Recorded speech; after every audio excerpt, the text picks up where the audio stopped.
வணக்கம். தமிழன் செய்திகள். கடலூரில் உள்ள ஸ்ரீ திரௌபதி அம்மன் திருக்கோவிலின் தீமிதி திருவிழாவில் நகர்ப்புறம் வளர்ச்சி மற்றும் வீட்டு வசதித்துறை அமைச்சர் ப. ராஜ்குமார் கலந்து கொண்டார். கடலூர் மாவட்டம் திருப்பாத்திரி புலியூரில் பிரசித்தி பெற்ற ஸ்ரீ திரௌபதி அம்மன் கோயில் உள்ளது. இக்கோயிலில் கடந்த 12ஆம் தேதி கொடியேற்றத்துடன் தொடங்கிய நிலையில் திருவிழா வெகு விமரிசையாக நடைபெற்று வருகிறது. திருவிழாவின் முக்கிய நிகழ்வான தீமிதி திருவிழா 24ஆம் தேதி அன்று நடைபெற்றது. இதில் நகர்ப்புற வளர்ச்சி மற்றும் வீட்டு வசதித்துறை அமைச்சர் ப. ராஜ்குமார் கலந்து கொண்டு சுவாமி தரிசனம் செய்தனர். மேலும் அப்பகுதியைச் சேர்ந்த ஏராளமான பக்தர்கள் தீமிதித்து சுவாமி தரிசனம் செய்தனர். ஸ்ரீமன் திருவொற்றியூர் தியாகராஜ சுவாமி செய்த முதலமைச்சர் ஜோசப் விஜயின் அரசியல் பயணத்திற்கு நடிகர் வாழ்த்து தெரிவித்தார். சென்னை திருவொற்றியூரில் உள்ள வடிவுடையம்மன் கோயிலில் சுவாமி தரிசனம் செய்த பிறகு செய்தியாளர்களை சந்தித்த அவர் முதலமைச்சரின் ஜனநாயகன் திரைப்படம் வெற்றி பெற்றதற்கு மகிழ்ச்சி என்று தெரிவித்தார். மேலும் படத்தின் இறுதி காட்சியை பார்த்தபோது கண்கலங்கியதாக கூறினார். அரசியலில் முதலமைச்சர் ஜோசப் விஜய் அனைத்து முயற்சிகளும் வெற்றி பெற வேண்டும் என்பதே தன்னுடைய பிரார்த்தனை என்றும் அவர் கூறினார். கோவையில் உள்ள PSG கலை அறிவியல் கல்லூரியில் சங்கமம் 98 என்ற தலைப்பில் முன்னாள் மாணவர்களின் சந்திப்பு நிகழ்ச்சி நடைபெற்றது. கல்லூரியின் வளாகத்தில் நடைபெற்ற இந்நிகழ்ச்சியில் சுமார் 500க்கும் மேற்பட்ட முன்னாள் மாணவர்கள் இந்தியாவின் பல்வேறு பகுதிகளில் இருந்தும் சிலர் வெளிநாடுகளில் இருந்தும் ஆர்வமுடன் கலந்து கொண்டனர்.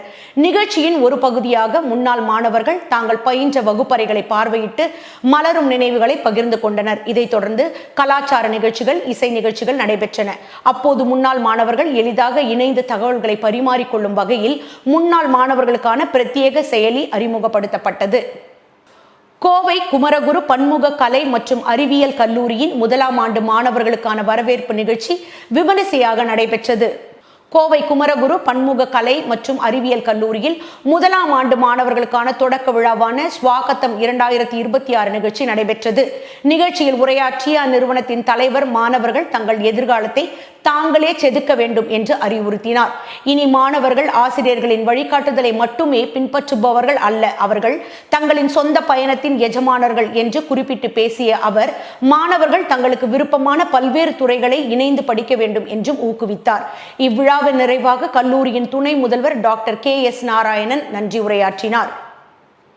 திருப்பத்தூர் வாணியம்பாடி அருகே நீட் தேர்வால் உயிரிழந்த மாணவர்களுக்கு காங்கிரஸ் சார்பில் மெழுகுபத்தி ஏற்றி அஞ்சலி செலுத்தப்பட்டது. திருப்பத்தூர் மாவட்டம் வாணியம்பாடி அடுத்த கோணாமேடு பகுதியில் உள்ள அம்பேத்கர் சிலை முன்பு இந்த அஞ்சலி செலுத்தும் நிகழ்ச்சியானது நடைபெற்றது.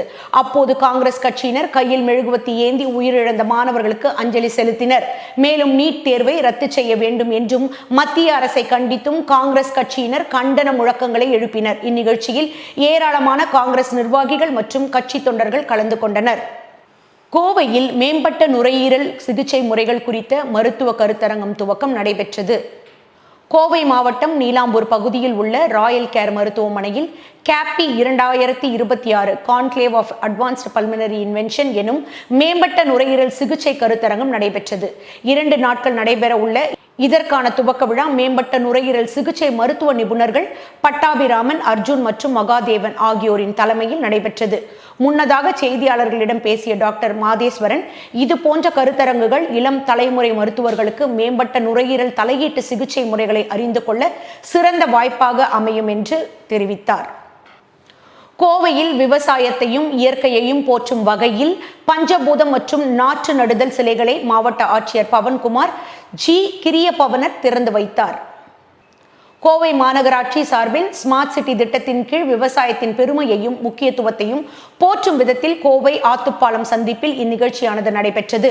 இந்நிகழ்ச்சியில் கோவை மாவட்ட ஆட்சியர் பவன்குமார் கிரியப்பனவர் மற்றும் கோவை மாநகராட்சி ஆணையாளர் காட்டா ரவி தேஜா ஆகியோர் கலந்து கொண்டனர். பின்னர் பெண்கள் நாற்று நடுவது போல் வடிவமைக்கப்பட்ட சிலைகளையும் பஞ்சபூதங்களின் முக்கியத்துவத்தையும் உணர்த்தும் வகையிலுமான சிலைகளை அவர் திறந்து வைத்தார். திருப்பத்தூர் அரசு மேல்நிலைப்பள்ளி மாணவர்கள் கழிவு நீரை அப்புறப்படுத்திய வீடியோ சமூக வலைதளங்களில் வைரலாகி பெரும் பரபரப்பை ஏற்படுத்தியுள்ளது. திருப்பத்தூர் மாவட்டம் ஜோலார்பேட்டையில் உள்ள அரசு மேல்நிலைப் பள்ளியில் 300க்கும் மேற்பட்ட மாணவ மாணவிகள் பயின்று வருகின்றனர். இந்நிலையில் பள்ளியின் தலைமை ஆசிரியர் செந்தில் மாணவர்கள் பயன்படுத்தும் கழிவறை சுத்தம் செய்ய பள்ளி மாணவர்களை பயன்படுத்தியுள்ளதாக கூறப்படுகிறது. இந்நிலையில் மாணவர்கள் கழிவறையில் ஏற்பட்ட அடைப்பை சரி செய்யும் வீடியோ சமூக வலைதளங்களில் பரவிய நிலையில் பள்ளியின் தலைமை ஆசிரியர் மற்றும் நிர்வாகம் மீது நடவடிக்கை எடுக்க வேண்டும் என்று கோரிக்கை எழுந்துள்ளது. இச்சம்பவம் அப்பகுதியில் பெரும் பரபரப்பை ஏற்படுத்தியுள்ளது. சேலத்தில் உள்ள ஸ்ரீ ஆதிவராகி அம்மன் கோவிலில் வெகு விமரிசையாக நடைபெற்ற சூரசம்ஹார நிகழ்ச்சியில் ஏராளமான பக்தர்கள் கலந்து கொண்டு சுவாமி தரிசனம் செய்தனர். சேலம் மாவட்டம் வாழப்பாடி அருகே பிரசித்தி பெற்ற ஸ்ரீ ஆதிவராகி அம்மன் கோவில் அமைந்துள்ளது. இக்கோயிலில் ஆஷாட நவராத்திரி நிறைவு நாளையொட்டி நடைபெற்ற சூரசம்ஹார நிகழ்ச்சி வெகு விமரிசையாக நடைபெற்றது. இதில் திரளான பக்தர்கள் கலந்து கொண்டு அம்மனை தரிசனம் செய்தனர். விழாவின் நிறைவு நாளான நேற்று மூலவர் மற்றும் உற்சவர் அம்மனுக்கு சிறப்பு அபிஷேகம் நடைபெற்றது. இதனைத் தொடர்ந்து அசூரர்களை வதம் செய்யும் சூரசம்ஹார நிகழ்ச்சி பக்தி பரவசத்துடன் நடைபெற்றது. இந்த விழாவில் சேலம் வாழப்பாடி மற்றும் சுற்று வட்டார பகுதிகளைச் சேர்ந்த ஏராளமான பக்தர்கள் கலந்து கொண்டு சுவாமி தரிசனம் செய்தனர். தேனி மாவட்டத்தில் போதை பழக்கத்தில் இளைஞர்கள் ஈடுபடாமல் இருப்பதற்கும் குழந்தைகள் உள்ளிட்ட நலன் கருதியும் வி த லீடர்ஸ் அமைப்பின் சார்பில் விழிப்புணர்வு மாரத்தான் போட்டி நடைபெற்றது. முன்னாள் பாஜக தலைவர் அண்ணாமலையின் புதிய அமைப்பான வி த லீடர்ஸ் சார்பில் பல்வேறு விழிப்புணர்வு நிகழ்ச்சிகள் நடைபெற்று வருகிறது. இதன் ஒரு பகுதியாக தேனி மாவட்டம் கடலூரில் போதையில்லா தமிழகம் என்ற தலைப்பின் கீழ் வி த லீடர்ஸ் அமைப்பின் சார்பில் மாரத்தான் நடைபெற்றது.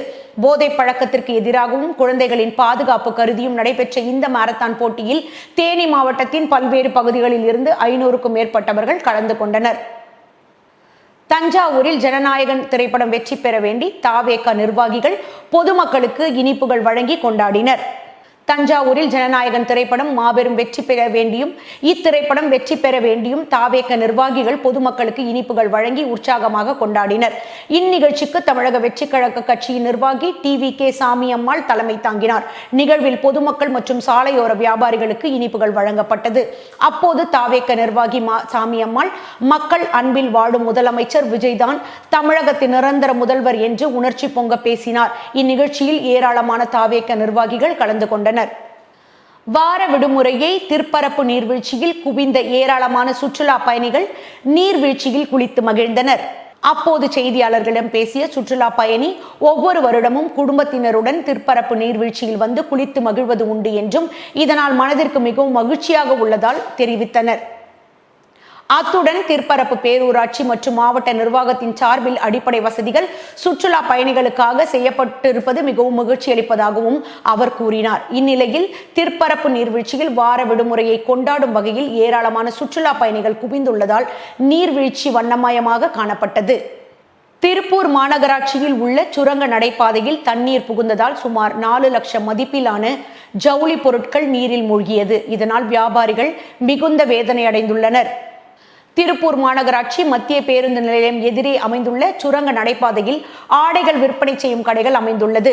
இவர்கள் வழக்கம் போல நேற்று இரவு கடைகளை அடைத்துவிட்டு சென்ற நிலையில் அந்த பகுதியில் 4வது கூட்டு குடிநீர் திட்ட குழாய்கள் சீரமைக்கும் பணி நடைபெற்று வந்துள்ளது. அப்போது குடிநீர் குழாய் உடைந்து தண்ணீர் வெளியேறி நேரடியாக சுரங்க நடைபாதைக்குள் சென்றதால் சுமார் 4 லட்சம் மதிப்பிலான ஆடைகள் தண்ணீரில் நனைந்து சேதமடைந்துள்ளது. இந்நிலையில் மாநகராட்சி இழப்பீடு வழங்க வேண்டும் என பாதிக்கப்பட்ட வியாபாரிகள் கோரிக்கை விடுத்துள்ளனர். கரூரில் இந்து முன்னணி சார்பில் தமிழக அரசு அறநிலைத்துறை கண்டித்து மாநிலம் தழுவிய ஆர்ப்பாட்டம் நடைபெற்றது. கரூரில் உள்ள தலைமை தபால் நிலையம் முன்பு தமிழக அரசு அறநிலைத்துறையை கண்டித்து இந்து முன்னணி சார்பில் கண்டன ஆர்ப்பாட்டம் இந்து முன்னணி மாவட்ட செயலாளர் ஜெயம் கணேஷ் தலைமையில் நடைபெற்றது. இந்த ஆர்ப்பாட்டத்தில் ஏராளமானோர் கலந்து கொண்டனர். இந்து சமய அறநிலைத்துறை இந்துக்களின் மனதை புண்படுத்தும் வகையில் சிறப்பு தரிசன கட்டணம் வசூல் செய்து வருவதாக குற்றம் சாட்டிய அவர்கள் தமிழக அரசுக்கு எதிராக கண்டன முழக்கங்களை தெரிவித்தனர். கரூரில் வி த லீடர்ஸ் அமைப்பினர் சார்பில் நடைபெற்ற போதை ஒழிப்பு விழிப்புணர்வு சைக்கிள் பேரணியில் ஏராளமானோர் கலந்து கொண்டனர். கரூர் மாநகராட்சிக்கு உட்பட்ட வாங்கப்பாளையத்தில் வி த லீடர்ஸ் அமைப்பு சார்பில் மாபெரும் போதை ஒழிப்பு விழிப்புணர்வு சைக்கிள் பேரணி நடைபெற்றது. இந்நிகழ்வை வி த லீடர்ஸ் அமைப்பின் தலைமை செயல் அதிகாரியும் மருத்துவருமான பிரபாகரன் கொடியசைத்து துவக்கி வைத்தார். இந்த நிகழ்வில் ஏராளமான இளைஞர்கள் மற்றும் பொதுமக்கள் மிகுந்த உற்சாகத்துடன் கலந்து கொண்டனர். இந்நிகழ்ச்சியில் சுற்றுவட்டார பகுதிகளை சேர்ந்த ஏராளமானோர் கலந்து கொண்டனர். கொடைக்கானலில் வார விடுமுறையை கொண்டாட குவிந்த சுற்றுலா பயணிகள் சுற்றுலா தலங்களை கண்டு ரசித்து செல்ஃபி எடுத்து மகிழ்கின்றனர். திண்டுக்கல் மாவட்டம் கொடைக்கானலில் விடுமுறை நாட்களில் சுற்றுலா பயணிகளின் வருகை அதிகரித்து காணப்படுவது வழக்கம். இந்நிலையில் வார விடுமுறையை முன்னிட்டு சுற்றுலா பயணிகளின் வருகையானது காலை முதல் அதிகரித்து காணப்படுகிறது. குறிப்பாக வனத்துறை கட்டுப்பாட்டில் உள்ள சுற்றுலா தலங்களான குணா குகை, ஃபைன் மரச்சோலை, தூண்பாறை, மோயர் சதுக்கம் உள்ளிட்ட சுற்றுலா தலங்களில் சுற்றுலா பயணிகள் பார்வையிட்டு மகிழ்ந்தனர். மேலும் நகரின் மையப்பகுதியில் அமைந்துள்ள நட்சத்திர ஏரியில் பனிமூட்டத்தின் இடையே படகு சவாரி மற்றும் சைக்கிள் சவாரி செய்து மகிழ்ந்தனர். கார்கில் போரின் 27ஆம் ஆண்டு வெற்றி தினமான உயிர் தியாகம் செய்த வீரர்களுக்கு வீர வணக்க அஞ்சலி செலுத்தும் நிகழ்வு கும்பகோணத்தில் நடைபெற்றது. கும்பகோணம் அருகே உள்ள நாச்சியார் கோவில் அண்ணா சிலை அருகில் கார்கில் வெற்றி தின விழாவில் நாச்சியார் கோவில் லயன்ஸ் சங்க தலைவர் என் பாலமுருகன் தலைமையில் செயலாளர் வி சரவணன் இந்நிகழ்ச்சியானது நடைபெற்றது. இதில் கலந்து கொண்ட ஏராளமான நிர்வாகிகள் மற்றும் உறுப்பினர்கள் கார்கில் போரில் உயிரிழந்த வீரர்களுக்கு அஞ்சலி செலுத்தினர். இந்த நிகழ்ச்சியில் சுற்றுவட்டார பகுதியை சேர்ந்த 5 முன்னாள் ராணுவ வீரர்களுக்கு வீர திருமகன் என்ற விருது வழங்கி கௌரவிக்கப்பட்டது. காஞ்சிபுரம் மாவட்டம் ஸ்ரீபெரும்புத்தூர் அடுத்த காட்ரம்பாக்கம் ஊராட்சியில் நுக்காலத்து அம்மன் ஆடி மாத திருவிழா வெகு விமரிசையாக நடைபெற்றது. இதில் காட்ரம்பாக்கம் ஊராட்சி பொதுமக்கள் அனைவரும் கலந்து கொண்டு நுக்காலத்தம்மன் கோவிலுக்கு பொங்கல் வைத்து சிறப்பு வழிபாடு செய்து சிறப்பு பூஜை செய்து ஆடி மாத திருவிழாவை விமரிசையாக கொண்டாடினார்கள். இதில் நுக்காலத்து அம்மன் கோவில் நிர்வாகத்தினர் அனைவரும் ஆடி மாத திருவிழாவில் கலந்து கொண்டு சிறப்பித்தனர். மாங்குப்பத்தில் சிலம்ப பட்டய தேர்வில் சிஎம் டிராபிக்கு 4 மாணவர்கள் தேர்வு செய்யப்பட்டுள்ளனர். ராணிப்பேட்டை மாவட்டம் மாங்குப்பம் கிராமத்தில் உள்ள அரசினர் நடுநிலை பள்ளியில் இந்திய சிலம்ப கோர்வை மற்றும் கலை சார்பில் சிலம்ப பட்டய தேர்வு நிகழ்ச்சி ஞாயிற்றுக்கிழமை காலை 8 மணி அளவில் சிறப்பாக நடைபெற்றது. இந்நிகழ்ச்சிக்கு மாஸ்டர் ஆதவன் தலைமை தாங்கினார். சிறப்பு அழைப்பாளராக இந்திய சிலம்ப கோர்வை அமைப்பின் தலைவர் இந்தியாவைச் சேர்ந்த மாஸ்டர் ஸ்ரீ கலந்து கொண்டு மாணவர்களுக்கு பட்டய தேர்வை நடத்தி வைத்தார். இந்நிகழ்ச்சியில் தேர்வான மாணவர்களுக்கு பாராட்டு தெரிவிக்கப்பட்டதுடன் பெற்றோர்களும் மற்றும் பொதுமக்கள் திரளாக கலந்து கொண்டு சிலம்ப கலையை ஊக்குவித்தனர். ராணிப்பேட்டையில் உள்ள தாஜ்புரா புதிய புறவழிச்சாலையில் அடையாளம் தெரியாத வாலிபர் உயிரிழந்த நிலையில் சடலமாக மீட்கப்பட்ட சம்பவம் பரபரப்பை ஏற்படுத்தியுள்ளது. ராணிப்பேட்டை மாவட்டம் ஆற்காடு அடுத்த தாஜ்புரா புதிய புறவழிச்சாலையில் அடையாளம் தெரியாத சுமார் 30 முதல் 35 மதிக்கத்தக்க வாலிபர் ஒருவர் உயிரிழந்த நிலையில் கிடந்தது இன்று பரபரப்பை ஏற்படுத்தியது. சாலை ஓரத்தில் வாலிபர் ஒருவர் அசைவின்றி கிடப்பதை கண்ட அப்பகுதி பொதுமக்கள் உடனடியாக ஆற்காடு கிராமிய காவல் நிலையத்திற்கு தகவல் தெரிவித்தனர். தகவலின் பேரில் சம்பவ இடத்திற்கு விரைந்து சென்ற ஆற்காடு கிராமிய போலீசார் உடலை மீட்டு பிரேத பரிசோதனைக்காக அரசு மருத்துவமனைக்கு அனுப்பி வைத்தனர். மேலும் உயிரிழந்தவர் யார் என்பது குறித்து விசாரணை மேற்கொண்டு வருகின்றனர். செங்கல்பட்டு அடுத்து உள்ள நந்திவரம் கூடுவாஞ்சேரி அரிமா சங்க புதிய நிர்வாகிகள் பதவி ஏற்பு விழா நடைபெற்றது. செங்கல்பட்டு மாவட்டம் நந்திவரம் கூடுவாஞ்சேரி அரிமா சங்க புதிய நிர்வாகிகள் பதவி ஏற்பு விழா கூடுவாஞ்சேரியில் தனியார் திருமண மண்டபத்தில் நடைபெற்றது. விழாவிற்கு சங்க தலைவர் காரணை இ சண்முகம் தலைமை தாங்கினார். விழாவில் சிறப்பு விருந்தினர்களாக கலந்து கொண்ட அரிமா சங்க மாவட்ட ஆளுநர் எம் வரதராஜன், 2ஆம் துணைநிலை ஆளுநர் பி இளங்கோவன், கூட்டு மாவட்ட துணைத் தலைவர் பி அம்சவள்ளி ஆகியோர் கலந்து கொண்டு புதிய நிர்வாகிகளாக தேர்வு செய்யப்பட்ட நிலையில் எம் வரதரதன் செயலாளர், பி சுப்பிரமணி பொருளாளர், சரவணன் நரசிம்மன் மற்றும் பல்வேறு பொறுப்புகளுக்கு நியமிக்கப்பட்ட அனைத்து நிர்வாகிகளுக்கும் பதவி பிரமாணம் செய்து வைத்தனர். குன்றத்தூர் ஒன்றியம் படப்பை தனியார் மண்டபத்தில் குன்றத்தூர் ஒன்றிய கழக அதிமுக நிர்வாகிகள் ஆலோசனை கூட்டம் முன்னாள் எம்எல்ஏ மதனந்தபுரம் கே பழனி தலைமையில் நடைபெற்றது. இந்த ஆலோசனை கூட்டத்தில் அதிமுக கழக செய்தி தொடர்பு செயலாளர் பேராசிரியர் கல்யாண சுந்தரம், மாவட்ட செயலாளர் வி சோமசுந்தரம் ஆகியோர் ஆலோசனைகள் வழங்கினர். இதில் கழக அமைப்பு செயலாளர் வாலாஜாபாத் கணேசன், காஞ்சி பன்னீர்செல்வம், அனைத்து உலக எம்ஜிஆர் மன்ற துணை செயலாளர் NT சுந்தர், நகர செயலாளர்கள் அலெக்சாண்டர், முருகவேல், மாவட்ட பிரதிநிதி படப்பை ஆர் மாரி, ஒன்றிய பொருளாளர் நாமு ஞானபிரகாஷ், வழக்கறிஞர்கள் KS பார்த்திபன், M விஜய், பொன் சுரேஷ், TS ராஜா, ரகுவரன் உள்ளிட்ட பலர் கலந்து கொண்டனர். ஆலய தரிசன கட்டணத்தை ரத்து செய்ய கோரி செங்கல்பட்டு பழைய பேருந்து நிலையத்தில் இந்து முன்னணி சார்பில் ஆர்ப்பாட்டம் நடைபெற்றது. இந்து முன்னணி செங்கல்பட்டு தெற்கு மாவட்டம் சார்பாக செங்கல்பட்டு பழைய பேருந்து நிலையத்தில் ஆலய தரிசன கட்டணத்தை ரத்து செய்ய கோரி மாவட்ட பொதுச் செயலாளர் PK அன்னைராஜ் தலைமையில் ஆர்ப்பாட்டம் நடைபெற்றது. இந்த ஆர்ப்பாட்டத்தில் சிறப்பு அழைப்பாளராக மாநில செயலாளர் ரவீந்திரன் G கலந்து கொண்டார். காஞ்சி கொட்ட செயலாளர்கள் RD மணி, N மணிகண்டன் மற்றும் மாவட்ட தலைவர் பாலசுப்ரமணியம் கலந்து கொண்டு கண்டன உரையாற்றினார். அப்போது ஆலய தரிசனத்திற்கான கட்டணங்களை ரத்து செய்ய வலியுறுத்தியும் அரசின் கவனத்தை ஈர்க்கும் வகையில் பதாகைகளை ஏந்தியும் கண்டன முழக்கங்கள் எழுப்பப்பட்டது. இத்துடன் செய்திகள் நிறைவடைகின்றன. மீண்டும் செய்திகள் காலை 8:30 மணிக்கு. பல்வேறு நிகழ்ச்சிகளை காண இணைந்திருங்கள் தமிழன் தொலைக்காட்சியோடு. வணக்கம்.